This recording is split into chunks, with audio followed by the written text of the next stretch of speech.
ध्यान से देखेंगे स्टूडेंट्स, आप सबका आज का मैथ का क्वेश्चन है। क्वेश्चन कह रहा है कि आयत की चौड़ाई ज्ञात कीजिए। आयत की क्या ज्ञात कीजिए?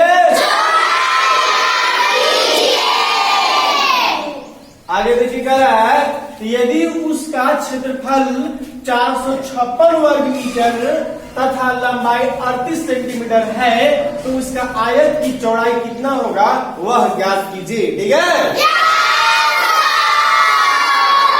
मैंने सिंपल जान जाएंगे स्टूडेंट कि यदि उसका क्षेत्रफल अगर 456 वर्ग मीटर अगर है और लंबाई जो है वो ध्यान दीजिएगा 38 सेंटीमीटर है तो आयत की चौड़ाई कितना होगा वह ज्ञात करना।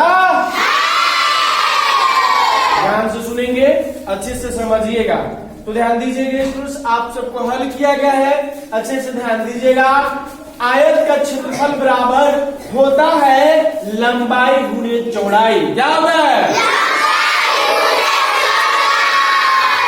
अगर आप सभी से कोई पूछ दिया कि बताओ बाबू कि आप पढ़ते हो तो बताओ कि आयत का क्षेत्रफल बराबर क्या होता है तो क्या बताइएगा? यस, वेरी गुड, लंबाई गुणे चौड़ाई। तो कुछ नहीं करना है, बस इसी पर हम लोग को बैठा देना है, हम लोगों को चौड़ाई ज्ञात हो जाएगा। देखते रहिएगा, देखिएगा आयत का जो हम लोग पूरे का क्षेत्रफल जो आया है, आयत का क्षेत्रफल जो हम लोग को दिया हुआ है तो क्षेत्रफल हम लोग को कितना है? 456। तो 456 ये इक्वल टू हो गया लंबाई पूछे तो लंबाई हम लोग को कितना है? ये गुना हो गया, ये चौड़ाई हो गया। हो गया?